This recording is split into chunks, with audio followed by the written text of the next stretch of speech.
My name is Björn Ólafsson. I work in research to understand the different interventions and tactics that can make the world a better place for animals. And a lot of my work can be published.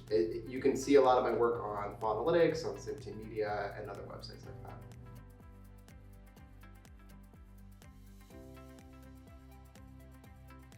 I like to think of AVA as a barometer for the entire movement, because when AVA is doing good, the entire movement's doing good. If more people are coming, more people are talking and connecting and getting better ideas and collaborating and creating new projects. And the result of that is that we're more effective, we're more strategic, we're more collaborative, we're also uplifted by each other. So one of the things I really enjoy is seeing AVA's growth. Every single year there are more people, more continents, more cities, more diverse topics, more types of talks, more types of meetups. And to me, that shows me there's progress, there's growth. We're actually doing something, because the more we're working together, the more actual effect we're having on the world.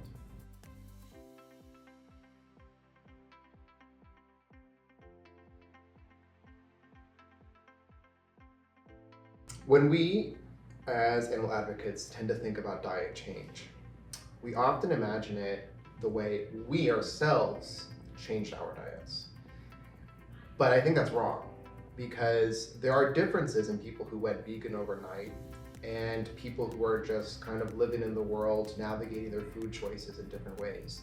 They're more likely, most people are motivated by things like social norms, convenience, taste, and just what everyone else is doing around them.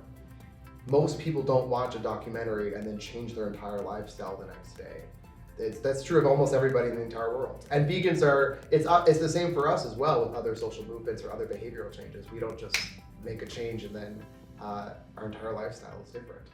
So we need to be thinking not only about changing motivations. And I think 10 years ago, that was the only thing in the movement. Change motivations and we change actions. Motivations are one part, but we have to change the context and the situation behind people's diet choices. And that's where nudges come into play. If we can change what is called the choice architecture behind our food choices, essentially, how is the food presented to us? People are way more likely to choose one thing over the other, because that's mostly what's guiding people's everyday decisions. When I woke up this morning, I went to the gym because that's a habit of mine. In the morning, I like to go to the gym. I didn't go to the gym because I woke up and thought to myself, okay, I have to go to the gym, I have to be healthy, I really like going to the gym. It was just a habit. I did it. So if we can change people's habits and change the environments around them, then we can change their food choices. Yes, okay, a nudge. Every day we face choices, right? A choice of what to wear in the morning, or a choice of what to eat, or like who we talk to. A nudge is a way of guiding somebody to make a choice without removing the choice itself. So if you walk into a vegan restaurant, you are not being nudged to eat vegan. You are essentially, this sounds really bad, but you are being forced to eat vegan because there is no other option available to you in that setting. If you walk into a restaurant and it's not a vegan restaurant, but they have really good vegan options and they are nudging you to choose those vegan options, you still have the choice. You can eat meat if you want to, but everything around you is guiding you, perhaps subconsciously, towards eating plant-based. And this is a wide finding that's in many different fields. We are constantly being nudged by, for example, companies to buy more expensive items, or to buy certain items, or to make certain choices. It is happening all around us all the time, sometimes in good ways, sometimes in bad. This is an aspect of human psychology that we can kind of, for lack of a better, like funnel people into a certain outcome, and it works a lot of the time without removing the choice itself. So we can use that to our advantage, and by our, I mean the animal's advantage, of course, to make people make more sustainable, ethical choices.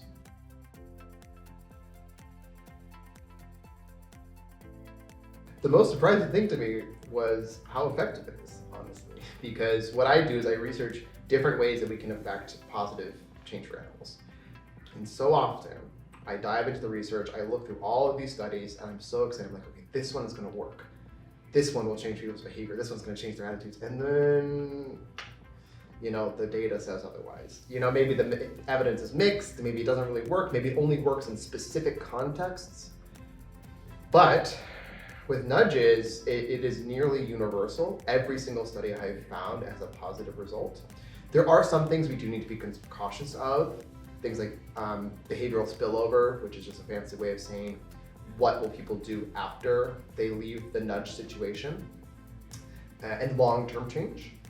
But this one works, and that's why I'm really excited about sharing this research with people, because the evidence is not mixed. It is robust. It's strong. This is a good way to affect people's consumption patterns and behavior, and we need to take it seriously.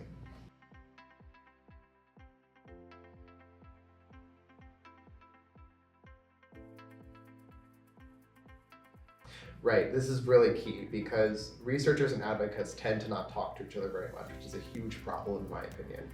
There's a lot of research out there. I mean, most people would be surprised by the volume of research into the interventions and tactics of positive animal change, and even just movement-wide research. There is so much, there's papers being published every single day. Most people don't have the time to read that. I'm a big nerd. I read all the studies, but most people don't really want to do that. Fair enough. That everyone's different. We all have different interests. Mine happens to be rigorous scientific research. So what I do is I try to conduct research, summarize research, curate research, and then explain it in a way that everyone can kind of relate to. I try to avoid really complicated terms. I explain it in ways that's easy to fit into people's existing understandings. And importantly, I try to tell people what the recommendations are.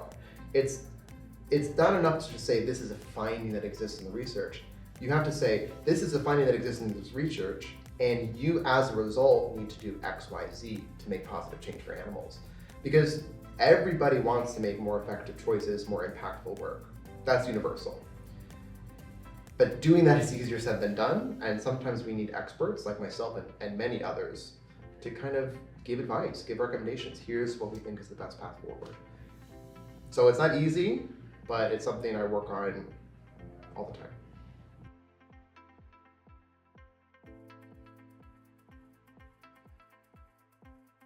So there are so many nudges out there.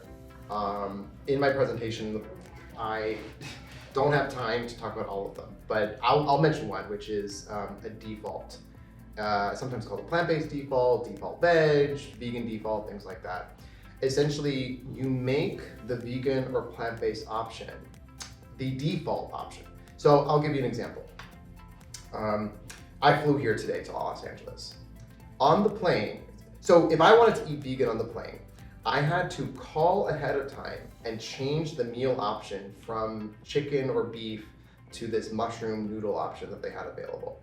It was kind of a pain in my ass. I had to talk to the automatic operator, press 1 and 2 and 1 and 2 a bunch of times, so I finally was able to talk to a human, change the meal selection, and then on the plane, the flight attendant had to put a little bit of extra work into getting me the correct meal.